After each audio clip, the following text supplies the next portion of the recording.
tai mes čia jau spėjom ir susipykti. Besėdėdamas. Jo, nes aš atėjau ir įsižeidžiau dėl virtuvės ir čia dabar visiems aiškinu, kad aš nenoriu virtuvėje filmuoti. Tai va, bet tai Čia mes kitchen debate, čia labai tokia iš naujo. Bet galima kažkaip, aš kai galvojau, kaip čia mes galime po kokius skėčius susirinkti ir apie ką čia šnekėti ir nuo ko pradėti Žibutę. Tai, nes pirmas feministinis laikraštis Lietuvoje vadinosi Žibutė, bet Kiršaitės bitės redaguotas. Ūkininko patarėjo priedas buvo. Kaip jis veikia? O, neilgai. Tus kažkiek, čia žinau. Ar mes norim būti ūkininko patarėjo priedas? Ne, tai čia labai pažymė žibėti. Nežinau, žibėti puošti pasaulį, ar ne? Pasipuošti pačios. Ne, plus Žibutė yra pirma Žibutė dar yra nuodinga ir visokia kokia naudota homeopatijoje.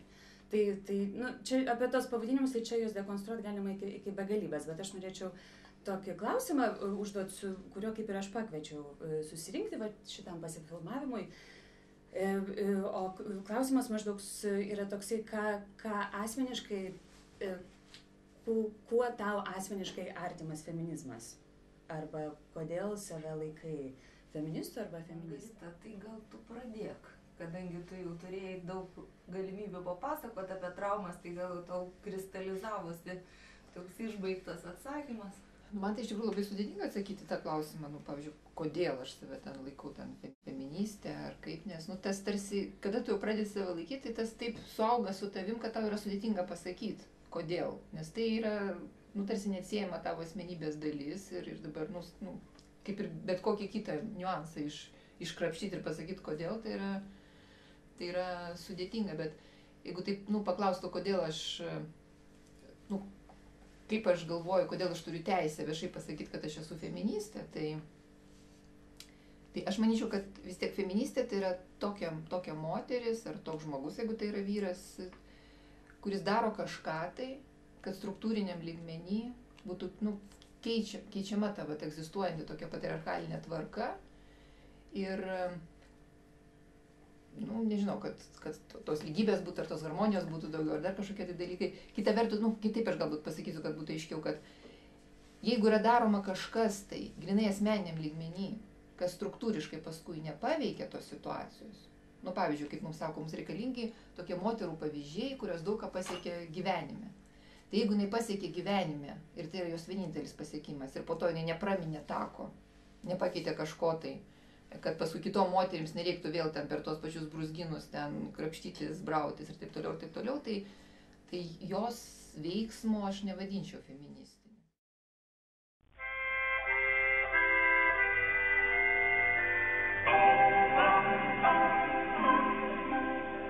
Douce nuit, blanche nuit, c'est Noël aujourd'hui, et pendant que les cloches joyeux carillonnent à la voûte des cieux, sous le toit des chaumières, on a le cœur bien heureux. C'est si joli, un sapin vert qui sourit les bras couverts de lumière et de cheveux d'argent, près du feu qui s'éteint doucement. Il n'eut pas tant de joie, lui, le soir où il descendit, nu dans le froid et le vent, attendu depuis la nuit des temps, pour nous donner nos rêves, un peu de son paradis.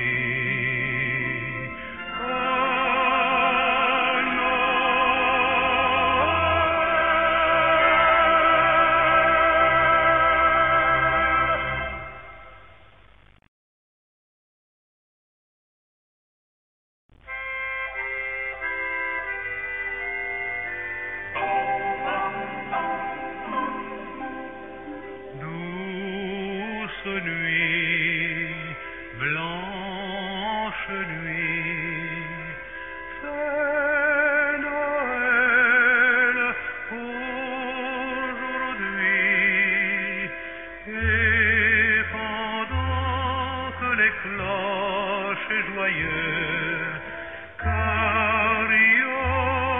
à la voûte des cieux, sous le toit des chaumières, on a le cœur bienheureux.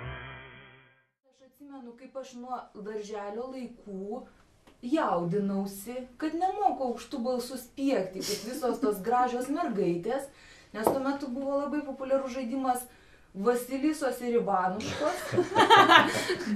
Čia tarybiniai laikai. Ir aš niekaip į tą Vasilisų kategoriją nepatekdavau, nes visų pirma manęs jie neišgazdindavo. Ir man nebuvo tokios natūralios reakcijos spiegti, ką nors pamačius, ir spiegti aš nemokėjau. Aš atsimenu, namuose net bandžiau mokytis. Tai yra vaikas, darželinis. Tai negaliu sakyti, kad aš patenku į tokią draugišką aplinką ir manęs neformuoja, kas tai yra. Jau tie darželio vaikai renkasi kitus vaikus pagal tai, kaip jie žaidžia, su kuo jie žaidžia. O jeigu aš žaidžiu, pavyzdžiui, su konstruktoriumi ir man įdomiau žaisti su berniukais, arba jeigu ateina fotografas, liepia mergaitėm fotografuoti su lėle, o berniukam su telefonu. O man irgi įdomiau telefonu, bet man jo tiesiog neduoda. Ir aš išeinu tokia apsižliumbusi toj nuotraukoj maždaug su ta lėlytė, kuri man yra visų pirma negraži, bet aš turiu tą nuotrauką, jinai yra įrėminta. Ir va tie visi rėminimai, jie va taip tęsiasi. Ir paskui kažkur paauglystėj, vėl atsimenu kitą konstrukcinį momentą, kadangi vaikystėj vis dėlto dar gali sau leisti, gerai, nepatinka man spiegti, gerai, aš žaidžiu su berniukais, niekas per daug dėl to nesijaudina. Bet va paauglystėj, kai jau prasideda visi tie, reiškia, geismų ekonomika, jau tada tau ne taip paprasta. Ir aš atsimenu kitą momentą, kaip labai aiškiai save nusprendžiu sukonstruoti kaip moterį, nes galvoju, gal čia nelabai yra gerai, kad čia kartais neaišku, ar aš čia mergaitė ar berniukas. Tai užsidėjau lūpdažį, va specialiai užsidėjau lūpdažį, kažkokius minekus pradėjau rengtis ir taip toliau, vaikščioti mažesniais žingsneliais. Todėl, kad tu, kaip pasakyti, tiesiog tam net nesuvoki tuo metu. Tiesiog tu tiesiog tu nori išvengti to spaudimo, kurį patiri ir ieškai, kaip ir tos dujos, ne, kur mažesnis slėgis, ten jos, kaip sakant, ir pasklinda, ir tu tiesiog instinktyviai. Ir feministų tu tampi labai staigiai, man atrodo, kiekviena mąstanti moteris, kai jinai išteka. Todėl, kad kokiu tik tai tu beturėtum iliuzijų apie meilę, apie šeimą ir ką tik nori, kai tu išteki, tu automatiškai atsirandi sistemoje, kuri nevienodai žiūri į žmonės. Pradedant tavo tėvais, jo tėvais, visa visuomenė ir panašiai. Man tavo pavyzdys apie lėlę irgi primena vieną iš labai ankstyvos vaikystės, aš buvau kokių 2,5 metų Palangoje.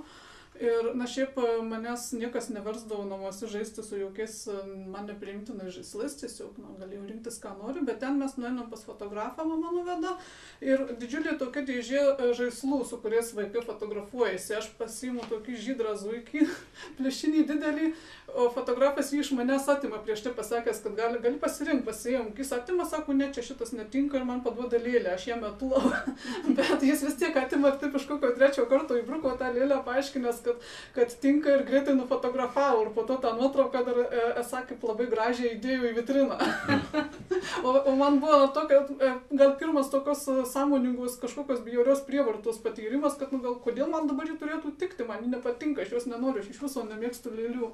Tas buvo motyvuotas tas zuikio netinkamumas dėl to, kad jis esą nelabai švarus, bet iš esmės tai buvo taip nuspręsta, kad mergaitė turi būti lėlė. Aš manau, kad čia tas feminizmas ir atsiranda toks kaip išsigelbėjimas daugam tam tikroje situacijoje, kad matai, kad gali būti kitaip, žinai. Nes kai kurie žmonės, taip. Nes aš labai pritariu tavo tai pozicijai, dar vakar Facebook'e perskaičiau irgi tą patį, kad realiai mes kaip ir gimstam, neturėdami to suvokimo kategorijų, tokio aiškių skirstimo ir tai yra kaip ir jau feministinė pozicija, vertybinė požiūrį, jeigu žiūrint. Nes galime žiūrėti feminizmą kaip vertybinį tokį požiūrio, galime žiūrėti kaip ir judėjimą. Aš taip manau, kad Margarita kalbėjo labiau apie judėjimą kaip po tokį, nes galima ir iš vertybinės prizmės žiūrėti. Ir Nida gal apie tai kalba. Bet paskui mes atsidurėm, ir aš atsidūriau tokioje situacijoje, kai eini, ten tave liktai kreipia. Dar ačiū Dievui, mano mama kažkaip tai, ačiū Dievui, kas Dievas. Ačiū Dievui, galiu. Tai kad kažkaip mano mama nebuvo tokia labai griežta ir labai kreipianti ir panašiai. Man kažkaip leisdavo daryti, ką aš noriu, rinktis, ką labiau noriu ir taip. Galbūt tame buvo ir trūkumų paskui, bet... nežinau, ko nori galiausiai, bet nesvarbu, tai toks buvo šiek tiek galbūt išsigelbimo kažkiek, bet iš esmės, eini darželį, labai aiškiai tau nurodo, kaip ir Laima sako, ką turi daryti, paskui dar priklauso labai, kiek tu esi linkęs socializuoti su tam tikrais, arba, žinai, asocijuoti su tam tikrais žmonėmis. Man kažkaip ta berniukų grupė nebuvo tokia labai ypatingai kaip autoritetas, arba kad čia aš nelabai supratau iš tikrųjų, kad čia iš pradžių, kad čia yra galių pozicijos, paskui tik tai suvokai, kad kai kuriem galbūt galima daugiau, arba kai kurie gali daryti kažką kitą, negu kiti. Tai vat atsiduri toje heteronormatyvoje tokioje aplinkoje, labai tokiai norminiai ir paskui suvoki tam tikrų momentų, bent jau man tai buvo, aš suvokiu, kad tai nebūtinai taip yra, kaip yra. Ir galbūt tu nesi toksai visiškai, galbūt tai yra neteisybė, kad tu esi tokia situacija, kokia tu jautiesi. Man tai buvo tas atradimas ir aš manau, kad man tada yra feminizmas kaip atradimas, man yra tuo momentu ateina, kad aš suprantu, kad gali būti kitaip. Šiaip mano ta patirtis tokia, tai gal net atvirkštinė, tokia yra stereotipas, kad feministėmis moteris tampa tada, kai kažkokia tai trauma, kaip jūs sakė, patiria ten kažkokias vyrišką smurtą, ten vyro ten terorą, grėsmę. Pas mane atvirkščiai, pavyzdžiui, buvo šeimoje, būtent motina buvo labai stipri, labai karjeristė, lyderiaujanti tokia, ir turėjau tokį silpną tėvą, kuris netitiko visiškai tų laikų ir šių laikų vyriško tokio mačistinio vyro tipo, kuris uždirba, ten daro karjerą. Nes labai daug laiko praleisdavau kaime ir irgi tokios figūros dar iš tokio archainių formų, tokių moterų, tokių kaip atskirtų nuo sociumo. Pas mano močiutė ateidavo jos draugė, net ne draugė, tokia kaip padėjėja, tokia Elžbieta. Jinai gyveno, žodžiu, jinai buvo moteris su vaiku ir išstumta iš kaimo, čia kokie, aš nežinau, 80-ieji metai, 75, 80-ieji, kiek pas močiutę aš ją sutikdavau. Tai jinai užsiminėdavo plunksnų plėšimų ir laikė ožką, kas kaime reiškia visišką tokį socialinį dugną. Laikyti ožkas yra, kaime yra toks, toliau nebėr kur krys maždaug. Tai laiko ožką, jinai plėšo plunksnas, tai patys didžiausi darbai. Tiesiog ragana, ne? Taip, ragana, jinai tenai rinkdavo žolelės, dar prekiaudavo, kur jau ten sunku kažko surinkti, jinai tas rinkdavo iš visokių pelkių ten. Retas kažkokias žolelės, ten pas ją viską buvo galima gauti, ten viską žinojo, tipinė ragana. Tai aš supratau, kad vis tiek tai yra žiaurus pasaulis, kodėl moterį išstumt šitaip niekint nuolat. Mano močiutė irgi tokia emancipuota, raštinga, jinai taip pat atvirai neniekindavo, bet toks būdavo vis tiek, taip už akių kažkaip distancija, kad tai yra laiko ožka ir priešo plunksnas yra labai blogai.